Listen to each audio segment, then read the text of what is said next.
Race sleds for the trail are really nothing new. The first one was Skidoo's XRS way back in the day, but since then, pretty much every manufacturer has at some point produced a race sled for the masses. Cat as well has had the RR for many years, and that's been pretty darn close to their factory racer. This year though, they've taken things even a step further and come out with the RXC. So what is an RXC and how does it work? Is it any good? First and foremost, this thing has a really high spec level. So you can see right up front here, you've got Fox QS3 Kashima coated shocks. And I think it's really interesting if you think about it that these are QS3s. Most of the time on a race sled, you'll find shocks that have full adjustability, high, low, everything. But QS3s on this sled kind of make a lot of sense for a cross-country racer. When you pull into the pits to fill your sled up with gas, it's easy just to put a click on or take a click off depending on what the next leg of the cross-country race is going to be like. Of course, the Kashima coat follows to the back as well with QS3s, and they're equally as easy to adjust.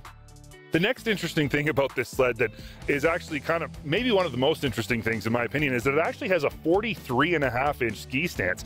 Most sleds have a 42-inch. Cross-country racing includes a whole lot of high-speed, flat-out, really high-speed cornering. So the wider ski stance is definitely going to make for a more stable sled in the corners, and I can vouch for that. Overall, though, what is a cross-country race? Well, a cross-country race is basically flat out, as fast as you can go on all kinds of varying terrain, from possibly frozen lakes or river sections that are basically smooth to ditch lines that have moguls 2.5 to 3 feet deep. So this sled has to do it all, and the front end really plays a big role in that. So if they were doing a cross-country race where you're on a frozen riverbed, this thing would just handle like a dream. Now, with that said, applying that to the trail, it does steer very heavy. The heavy steering gives it tons of front end bite, so it goes around the corner, it goes where you point it, but it's also heavy to steer. So if you are a trail rider looking to buy this sled or considering this sled, just realize that it does have heavier steering, but that heavier steering translates to very precise steering. Now, obviously, as a cross-country racer, you basically live and die by your skid frame. How these things go through the bumps is the difference between winning and losing a cross-country race. And this 6000 series RXC is not the same in the skid frame area as your typical 6000 ZR, for example. There's a bunch of changes. First of all, it has an 8-tooth driver, which gives you better ground clearance up front when you're pounding through whoops or rocks or whatever it is that these guys race through on cross-country races.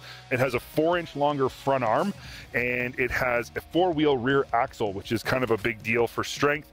The wheels are all strengthened as well. Basically, it's been beefed up in the rear here.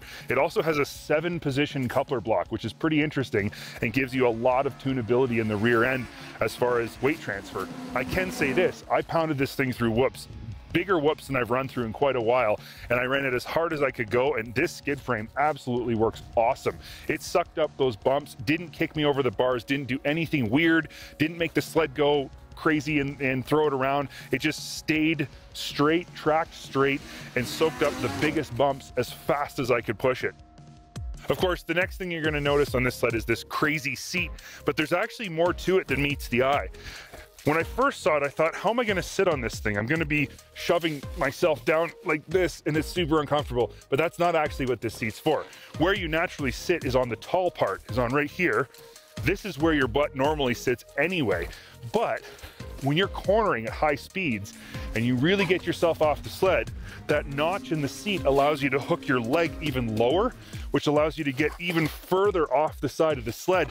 And honestly, it works amazing. It's such a great idea. I was super skeptical at first. There's no question it looks really weird, but sometimes stuff that looks weird actually works, and it becomes less weird the more you use it. Overall, this sled has really impressed me. I've been riding it as hard as I can ride a snowmobile, and all the little things Cat has done to make it better for cross-country racing have actually translated directly onto making it better on the trail.